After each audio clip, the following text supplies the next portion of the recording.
If you want this podcast free of ads, follow us now on patreon.com/David McWilliams. What in the world is happening on Wall Street? Economic indicators. Who knows where this is going to end up? To understand the economy, you have to understand human nature. This podcast is powered by Acast. How you doing there? Let's not be too dramatic, but it does look as if the world is plundering into something that looks like a war, John. A serious war. I'm normally we start out by this. Normally we start the thing with saying, economics, we like to make it comprehensible, la-di-da. But now it's like, here. Yeah, I know. It is getting a bit serious. This is getting very serious. Now, in a few minutes, we're going to be going over to the Brookings Institute in Washington to talk to Tom Wright, an Irish guy who is central to the thinking on geopolitics there. The Brookings Institute, described by many people as the best think tank in the United States in Washington. Oh, really? So that'll be interesting. Yeah. But it's mad looking stuff, isn't it? But see, there's a whole load of stuff that I don't get with this. I mean, this is something that's been bubbling for years. Even back in 2004 when I was working for BBC World Service. Were you working for the BBC World I Service? was indeed, yeah. Every time. Go on, because you were reporting on that and you were doing the sound on Yeah. I used to do the morning radio show. It was at 5 o'clock in the morning. But anyway, I remember in 2004, this is when the Orange Revolution came about. But when they were interviewing all the candidates, of which there were something like 30-something candidates for the president, and half of them were speaking Russian. One guy in particular refused to speak Ukrainian on Ukrainian radio and spoke Russian. And what he said was, when they went, "Oh, wait, hang on a second, you can't do that," he said, "Oh, well, listen, don't worry about it. I will speak Ukrainian during office hours when I'm elected." Right, okay. So it was like, but that was one of the things I noticed when I was there. I don't think it is. I think it's very amorphous. I think it's very, very, there's loads of Russians there. There's loads of Ukrainians. Lots of people, certainly in Kiev, speak Russian as the default language on the street, like the casual language of Kiev. Certainly when I was there, it was Russian. But this is the bit I don't really appreciate fully. And it's the way Putin himself says that Ukraine is Russian. But, they have a different language for a start. Some of them have a different language. So, but this is it. This is what I want to really understand. What is the true relationship between Russia and Ukraine? Well, the interesting thing is, let's get to that. The interesting thing was I was amazed in Ukraine. There's so many Catholics in Ukraine. And the Pope, there's the Unitarian Ukrainian Catholic Church. Right. Which is, and the Pope is there. So you've got this Orthodox stuff, the Catholic stuff, all this. Okay. Years ago, when I first went to Ukraine, I stayed in a hotel called the Kievskaya Rus. And I was quite interested in the name. I mean, it's a very strange hotel. Anybody who's listening who's been to stay in the Hotel Kievskaya Rus in Ukraine, it's one of those old Soviet in-tourist hotels, right? So it's like maybe 18 stories high. Right. Very, very strange, very odd place, right? But that was back in the mid-90s where there was nowhere else to stay in Kiev, right? But it was great. I loved it. I love all that old Soviet stuff, right? Very strange. But I was thinking to myself, Kievskaya Rus, what's this all about? And then you go back to the Putin idea, right? Of where does even the expression Russian come from? The Russian come from a Scandinavian tribe, a Viking tribe called the Rus. And the Rus settled. Really? Yes, that's they're Scandinavians, right? Okay. And of course, this has been debated as to whether they were Slavic or Scandinavian or whatever. But the Rus were a Scandinavian stroke Viking tribe in around the 8th or 9th century. And they set up a duchy of the Kievskaya Rus, which were the people, the Kievs, Kiev were a tribe as well, and the Rus together, which ran this area around Kiev, what we call Byelorusia, parts of Russia, and parts of what's now called Ukraine. And a fascinating thing, John, right? Fascinating little detail. Do you know that the most dominant, or one of the most dominant coins that were found in Woodkey in Dublin, do you remember the excavation of Woodkey? I remember it well. Were called Kufic coins with a Kufic inscription. Now, Kufic is a calligraphy, which was originally the preferred calligraphy of the Quran. And Kufa is a city in southern Iraq. Now, bear with me. Right? Wow. Okay, go on. But the question is, what were these coins? Gold and silver coins with Kufic inscriptions doing in Lord Edward Street. Yeah. Okay? Doing in the centre of Dublin. And what they were was Dublin was a slave trading port. We know that. The Vikings traded. And the Vikings had two broad empires. One was in the Atlantic, including Scotland, Ireland, Iceland, all that thing. Yeah. And the other one was in the Baltic, the Eastern Baltic. And what the Vikings did was the Vikings had these extraordinary trade routes which linked the Baltic Sea to the Caspian Sea and the Black Sea via the two great rivers of Russia, the Volga and the Dnieper. Right, yeah. And the pivotal point on the Dnieper is Kiev, right? And Kiev was a slave trading outpost.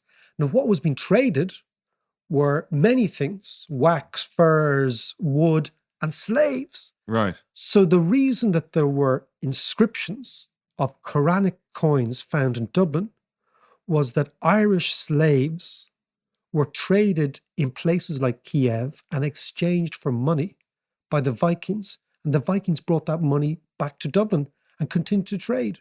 So we have these very deep links. Yeah, it's amazing, isn't it? We have these very deep links because, of course, the Dnieper goes out into the Black Sea, and the Black Sea would have been the sea via which all the trade with the Islamic world was, right? Yeah. So this is like pre-Ottoman, this is Seljuks, this is like ancient stuff, right? Okay, the 9th century. Yeah. So that was Kievskaya Rus, which was the origin of the Russian people from this area, right? Yeah. And then, of course, that empire lasted for about 200 years. And then, of course, who came up? The Mughals, Genghis Khan and his lads. Yeah. And Genghis Khan and his boys got rid of the Kievskaya Rus. And then what you see is then the Russians re-emerge, recalibrate around Moscow. And under the reign of Catherine the Great, they move into the south and they take Ukraine again, which was an independent duchy, right?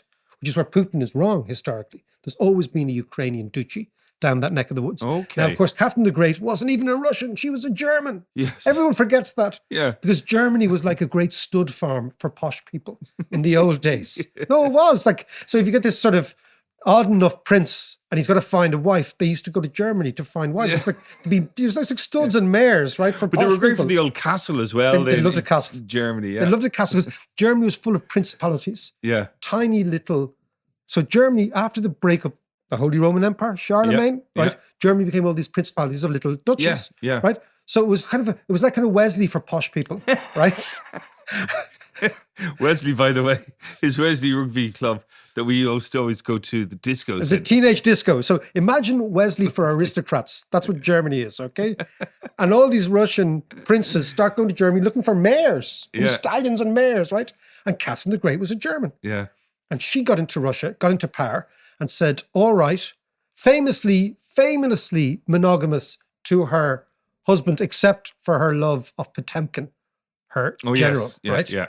And Potemkin was born right down in deepest Ukraine in a place called Kherson, right? So all this stuff is going on. Yeah. But the Russians moved in there 1750s into Ukraine. And the reason they moved into Ukraine is because they wanted to go to war with the Ottoman Turks because they were the big enemy in the area. Right. They had to take over Ukraine to get to the Black Sea. Yeah. To say to the Turks, come and have a go if you think you're hard enough. And so basically, this is the whole thing. And then you go on up until Alexander III, right? This is the worrying thing about Putin. Putin has always claimed that his favorite Tsar is Alexander III, who ruled Russia from about 1882 or 3 to 1896, right? Not a particularly huge reign, but a viciously autocratic reign. Oh, right. So he was a counter-revolutionary Tsar. Yeah. He was the second last Tsar to ever exist, okay? Yeah. He was the one who decided that he was going to crush all the reforms of his dad. He was going to bring Russia back to autocratic power. He was going to centralize all the power in Moscow. And lo and behold, who does Putin like? Him, not the other Tsars, right? And then, of course, you have the history of Ukraine with... But it was under his reign, though, that the fomenting of the revolution began. Yeah, because basically Russia was very slowly going towards Westernism. Yeah. And he He put the brakes on all that. Yeah. And of course, by putting the brakes on all that, he infuriated all the liberals because they were saying, look, just don't be radical. Don't be radical. Let's come Yeah. along and, we'll get this done, right? But then all the young fellas said, well, hold on a second. Brexit done. Yeah, get Brexit done. Well, the young fellas said, look, this guy is going backwards. So the legacy of Alexander III was to give Nicholas II, the Tsar, who ended up getting killed, getting assassinated, giving him all the problems that fermented under your man's A reign. hospital pass. A vicious hospital pass. But this is the thing I'm really curious about, because as you know, we had Jerry McCarthy on here a few weeks ago saying that your average Russian didn't really... They don't want it. They don't want anything to do with war and that kind of stuff. Life's hard enough. So I wonder, is this move by Putin a move like Alexander III? You know, is that going to cause whoever a comes backlash? whoever comes after Putin is going to have to deal with a huge backlash of all the various states. Yeah. That's. I think we'll ask your man. Let's ask our man in America that question, because that is fascinating. Just on the Ukrainian thing, though, then you have in recent memory, you've Stalin, who moves against Ukrainian farmers. So in 1933, there is a Stalinist Soviet-inspired famine in Ukraine, where 5 to 10 million Ukrainians died of starvation, right? They call it the Holomodar, I think is what's called in Ukrainian, okay? Right. Which is like their famine. And who's running the place? Khrushchev. Khrushchev was the head of the Ukrainian Soviet, right? Okay. And then he falls out with Stalin. Yeah. Then he gets back into power.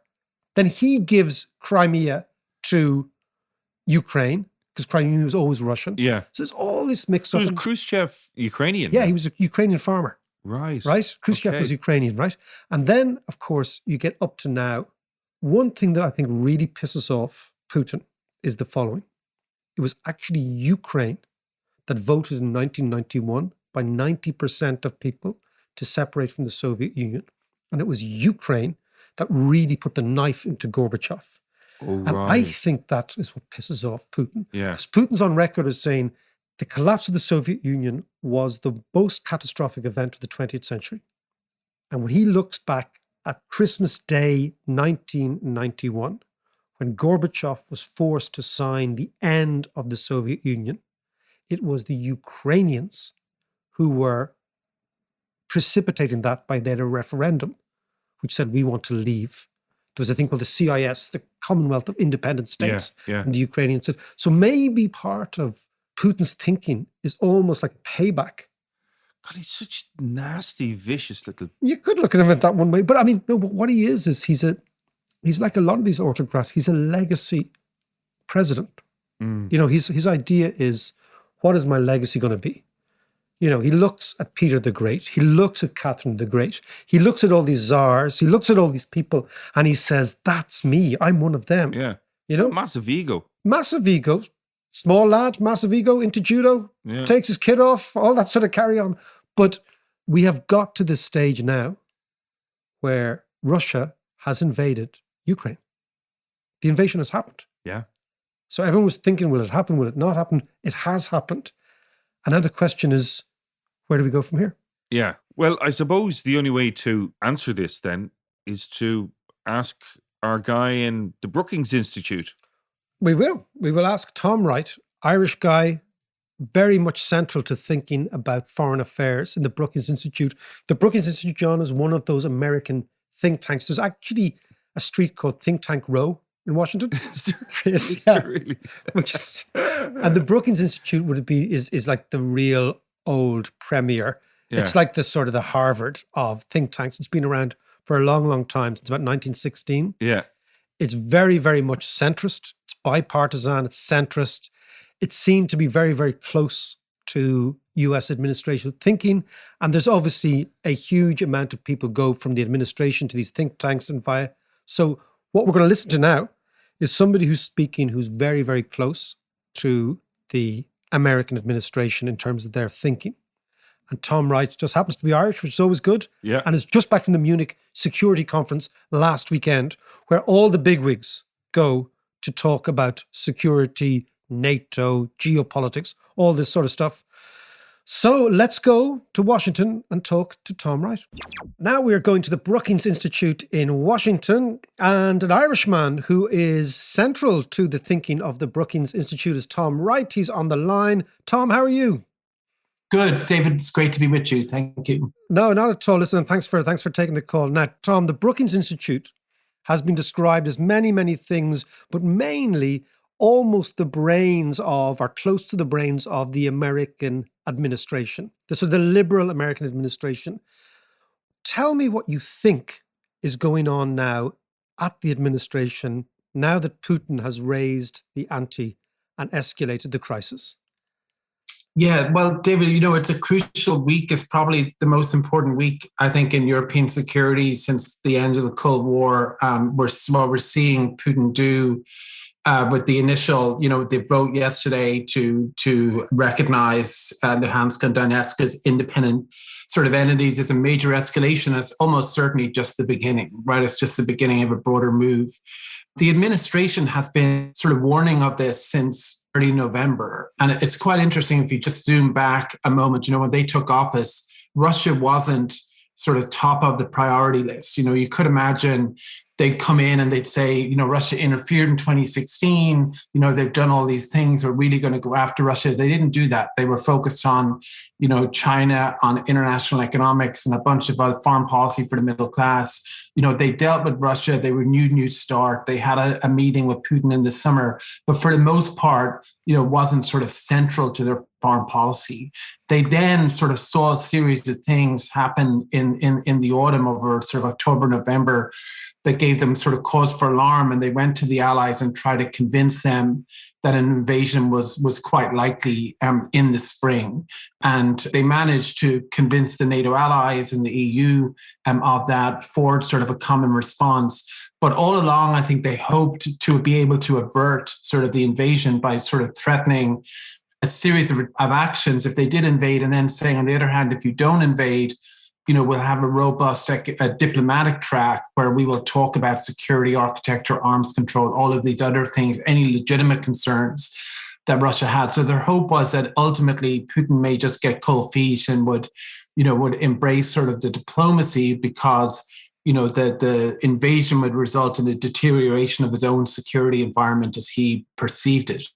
What we found out this weekend was that hasn't happened, and that the base case, which is what they were worried about all along, is basically coming to pass before our eyes. And the question really now, there's a few. One is, how to respond and how to unpack all of those sanctions. But I think more urgently and important is just how bad is this going to get? I mean, I was at the Munich Security Conference over the weekend, and a lot of the government analysts there or from the intelligence community and others think this could be a major sort of conflict with a full-scale invasion, over 50,000 casualties potentially in a fairly quick sort of period of time. So we haven't seen anything like this in a very long, time. For 30 years. It's all been about Western interventions, and those have been controversial. People can argue about those, but this is the first time really we have a major sort of invasion of another country by a country like Russia since 1979 in Afghanistan. So can I just stop you there, because what you're saying is this is the beginning of something much, much bigger. It could be. Can I go back to Munich, because I read about the Munich Security Council? It's on every year. All the Western intelligence people, journalists, thinkers, academics come to it. What was the mood? Because I was watching, Macron come home the other night as if almost like Chamberlain, as if I have a deal here with Putin and we're going to set up something. What was the mood last weekend? And why do you think Putin's doing this now? Because again, you're talking to the administration all the time. They're talking to you, etc. Just talk me through that. Yeah, well, just on Putin, firstly, I think if you look at his speech yesterday, I mean, he really believes that Ukraine is a part of Russia, that Ukraine isn't really an independent country. And I think part of it is age, actually. He's 69 years old. He's headed into his 70s. He's been there for 21 years. I think that he wants to basically reunify Russia, right? In the way, you know, Bismarck wanted to unify Germany back in the 19th century. And, you know, he doesn't trust his successors to do that. He doesn't believe that anyone who comes after him will be as capable or as adept. And he also believes that if he waits 10 years, obviously he'll be much older. So it's more of a question of why not now, as opposed to why now. And then if you sort of add up a variety of other factors that Ukraine is gravitating toward the West, not so much through NATO, but just, you know, because they've been attacked by Russia, because there's tensions in Russia, and because, you know, the Russian model isn't very attractive, you know, they're looking to engage more with the EU, to trade, to have cultural exchanges, all of these other things, which means they're shifting out of the Russian orbit. And so Putin, I think, sees sort of both an opportunity and almost a last chance to, you know, to act, to bring them in the only way he knows how, which is through the use of force. So Tom, you're saying that this is more or less in Putin's head a legacy issue, an expansion issue, an idea that he is the man to do this. It's his destiny to reunify. Because again, if you think about what Putin once said about the collapse of the Soviet Union, the most catastrophic political event of the 20th century. And there was a lot of political events that were pretty catastrophic in the 20th century. But for him, the idea of reunifying the ex-Soviet Union is an important part. What does America and the West do now? This morning, the Germans said that they were going to stop the Nord Stream 2 pipeline, or stop building it. Okay, the larger build. What does the West do now? I think there's a couple of things that are incredibly important. One is to implement the sanctions and a lot of these sort of other containment measures to impose costs on Putin, to either to have some hope of deterring him from going further, but also to set in place sort of this long, sort of patient strategy of cost imposition, in the hope that there can be some diplomacy later on to have a Russian withdrawal, as unlikely as that seems. But I think an even more urgent piece of it is actually to focus on, you know, the conflict that's about to happen. So we are looking at potentially millions of refugees flowing from Ukraine, you know, into Poland and the EU.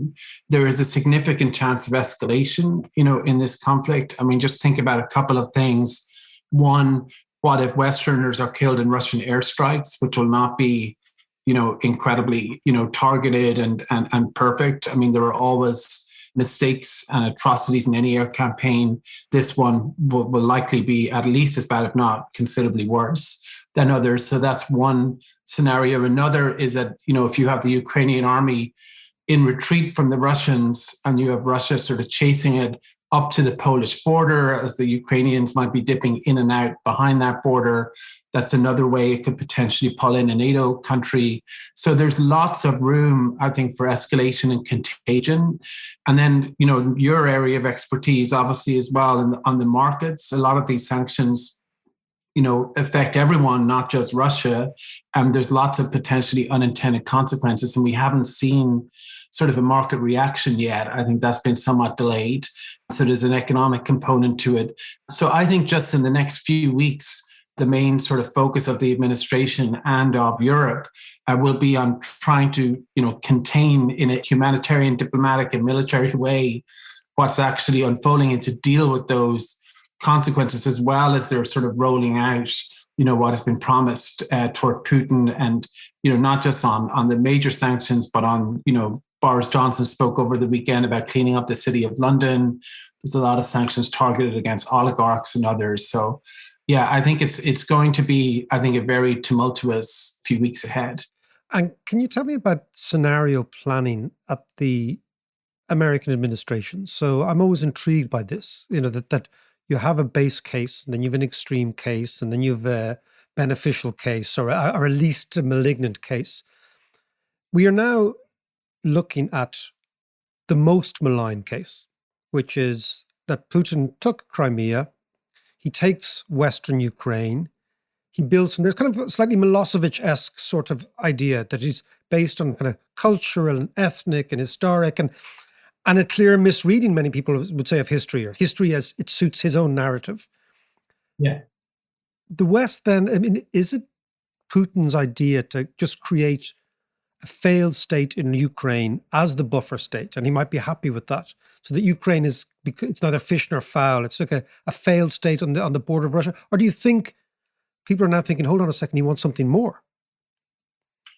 I think he wants effective control, and effective control being the right to choose the government, the ability to choose Ukraine's government. Like he wants a Ukrainian government that's sort of beholden to him. And I think that's the tangible gain that he would get out of this. And it's a big prize for him. I mean, if we're honest, like for Russian nationalism, that's a big thing. That's why he's willing to pay the price. Right? It's not just about dividing us or standing or anything else. He's willing to take these risks because, he potentially, from his point of view, has a major gain to make. And then he believes he can ride out those costs. If he wins, in Ukraine, then some of the rest of the world will adjust. And, he doesn't really mind, I think, if he's in a long-term sort of Cold War with the US or with others. So I think that's his calculation. But I think, if that succeeds for him, we're in a wholly different world. Explain that. Well, the message really to the world is that, this is something that major powers, that China or others could do, on Taiwan or elsewhere. And that if they're not formally part of an alliance, then there will be a response. But if the costs aren't overwhelming, then that's a price that can be paid and you can just adjust and move on. And so I think it is sort of in the same way that Yugoslavia was the beginning of a series of Western interventions in the early 90s, and Kosovo, this could be the beginning of a series of conflicts of expansion or imperialism or whatever we call it, for countries that feel they've been cut out to have their own sphere of influence.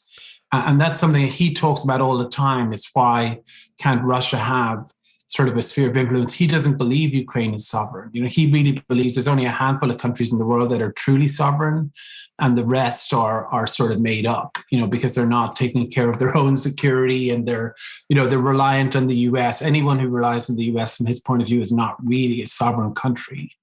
Let's just look, because what you've painted there, and sometimes it's always interesting because in the fog of war, everyone focuses on the specific hour to hour, day to day. But what you've done is you're drawing back and saying, oh, we could be in a completely different world.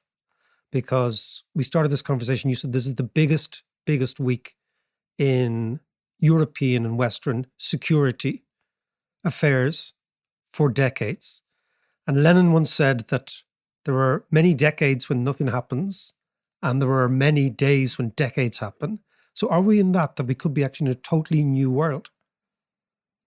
Yeah, I mean, if what we're seeing is the beginning of a full-scale invasion where you have Russian troops going up to and surrounding, Kiev, you have thousands of casualties, you have refugee flows, international sanctions that are affecting markets, with long-term sort of, principles and geopolitical consequences at stake, I think that is a fundamental turning point, which I think is why Biden and Scholz and Macron and others invested so much time in trying to avert it from happening, because they understood what a pivotal, moment this was. Unfortunately, it seems like it is actually, coming to pass. And again, if you just listen to what Putin said yesterday, I think you get a sense of, of how driven he is on this. So this is not just a sort of a misunderstanding or something that can be papered over as diplomacy often would. You just come up with, everyone wants to step back. This is more an intention from him that he wants to upset the apple cart, right? That's because he wants something different. And again, one can agree or disagree, about the specifics of NATO expansion or other stuff. But I think fundamentally he wants to totally revise the European security order, and he's willing to use as president to do that. Tom, can I just jump in and ask you a quick question?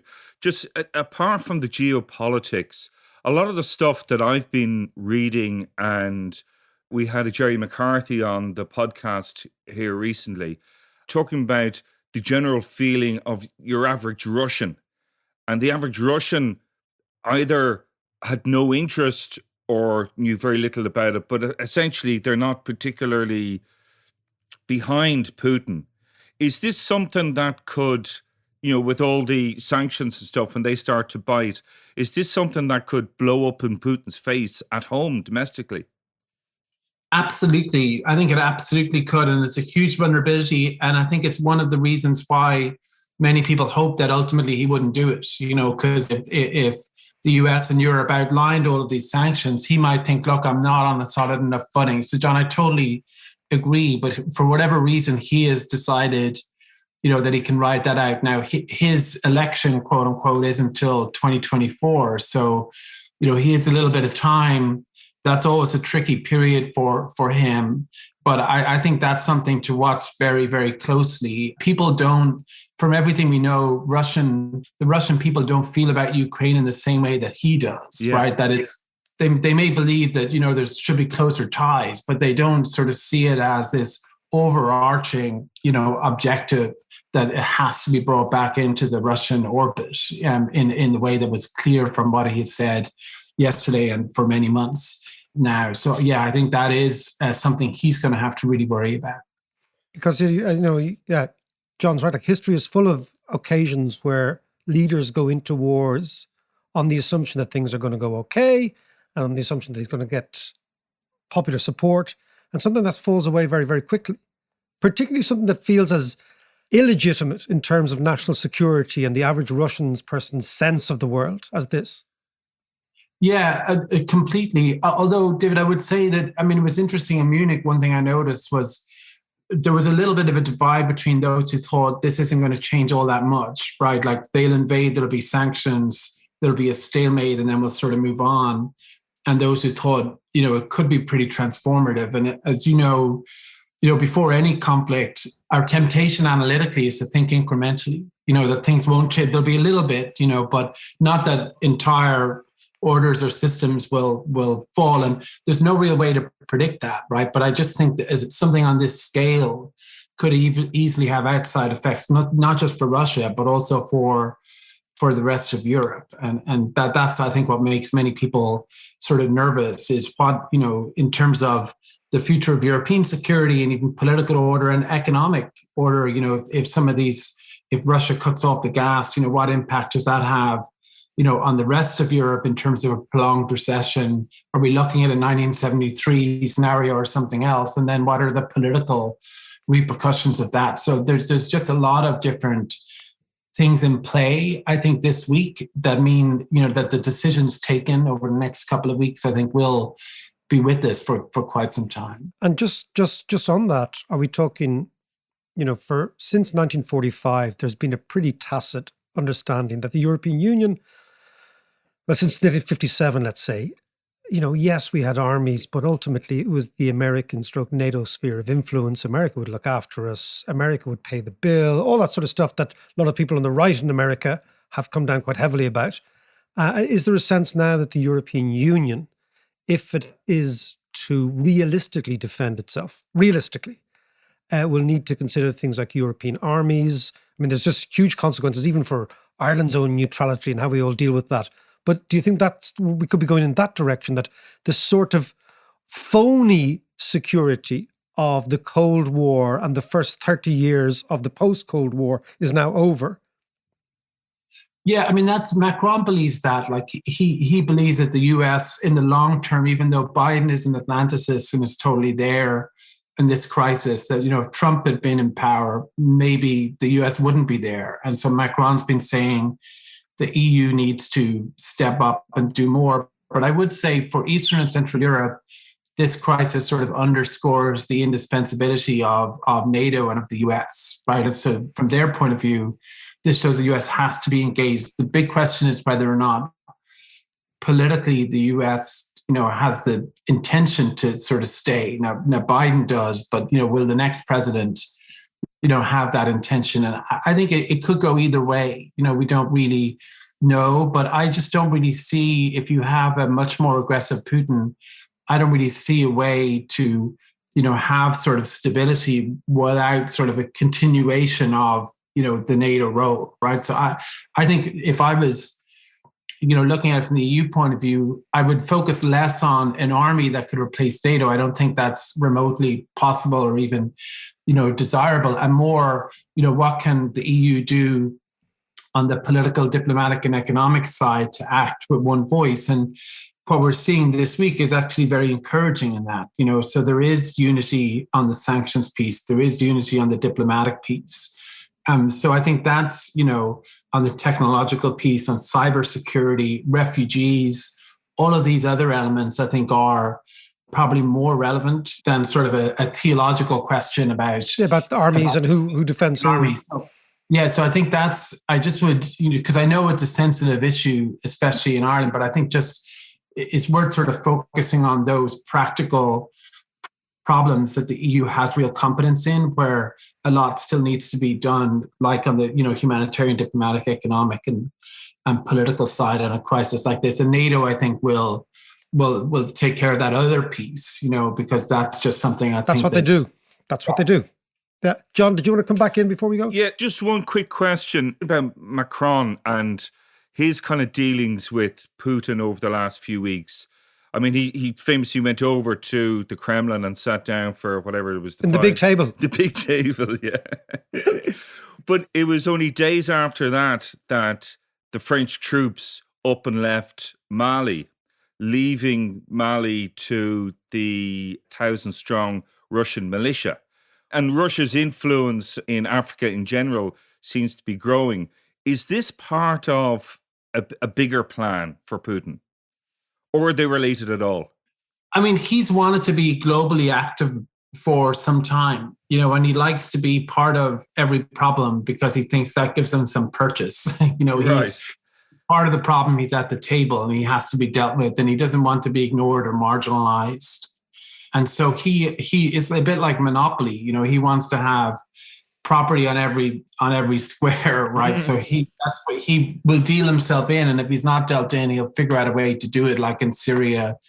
So I think it's not, it's not the Cold War, and that I don't think it's not about him sort of having a global plan for domination or expansion, but I think he does want to be, relevant from his perspective. On Macron, I would just say, look, I think Macron, has performed quite well in this crisis. If we had this conversation 2 or 3 months ago, I would have said, well, look, with the election coming up, he might do a Sarkozy. He'll go a bit rogue. He'll do his own thing. He'll try to cut side deals. He hasn't done any of that. He's actually, they've been pretty aligned with Biden. I think every time Macron has met with Putin, it's been in deep consultation with the US and the other allies. And then in what he has said, apart from one statement that I think was misinterpreted and totally taken out of context when he allegedly said something about Finland on his way over or back from Moscow, it's been very much sort of synced up with the official position. And I think it's good to have multiple avenues into Putin, because look, this guy doesn't really, as you saw at the big table, like he doesn't really see many people anymore. He certainly doesn't see many people who he disagrees with. And so getting some connection into him to deliver messages, I think, is, important. So and we saw with Scholz this morning on Nord Stream 2, that decision. I just think that France and Germany, for all of the criticism, have actually come through on this. And what we've really seen, some differences of style and emphasis, but basically pretty remarkable unity, not just with NATO, but also with EU and the US. And Irish government has been part of that too. We saw with Coveney's comments today. And so I just think there's a very unified sort of position, on this crisis. Tom, we will leave it there. It's fascinating stuff. And now that you've been on the podcast, you won't be able to get rid of us. Great, well, I look forward to it. Great stuff, Tom. Listen, take care. Thanks for taking the call. Thanks, Tom. Thank you. Come here. Talk to me about the economics of this. Okay, I tell you what, there hasn't been a major global recession in the last 40 years that has not been preceded by rising interest rates and rising oil prices. Yeah. We have rising interest rates already, and we're definitely going to get rising oil prices because Russia is a major, major exporter of gas and oil. And if you sanction Russia, which it looks like is going to happen, then the supply of oil around the world contracts dramatically. Yeah. It'll be up then to Saudi Arabia, which is the swing producer in OPEC, to try and expand the supply of oil. Will they, do you think? I think they probably will, but not to the extent that they can actually offset the scarcity that will come from Russia, number one. Right. Number two, there will be a flight to the US dollar. There's always a flight to quality. So every sort of speculative asset that was priced for blue skies is now going to be priced for catastrophe. So loads and loads of assets. Including the likes of Bitcoin and I'd say so, yeah. Because crypto properties. Well, all that sort of crypto properties. Because all that stuff is priced for blue skies. It's like, don't worry, everything's going to work out fine. Right. You'll get gold will rise in value. The dollar will rise in value. The US long bond will rise in terms of yields will fall, prices will rise. And ultimately what you're going to get is a crisis in commodity markets, in the prices of oil and the price of gas. All of this does not bode well for the global economy. And I suppose what Tom was saying is that if this is the beginning of something bigger, and that bigger is Russian troops going into Ukraine, then what we're going to have is a huge amount of refugees, because the only people that suffer in wars are normal people. And they move. They run. Well, of course. We're going to have financial markets reversing themselves. We're going to have higher oil prices. And the question then is, how do you get out of that? Do we do a deal with Putin in order to save ourselves? Because that's the question. That's probably what he's banking on, though, isn't it? That's exactly what he's banking on. And what he's banking on is that we want to save ourselves more. That's the West, I mean. Yeah. Then we want to teach him a lesson, number one, or save people in Western Ukraine. Just a quick message. Listen, thank you so much to all our Patreons. We couldn't do this without your support.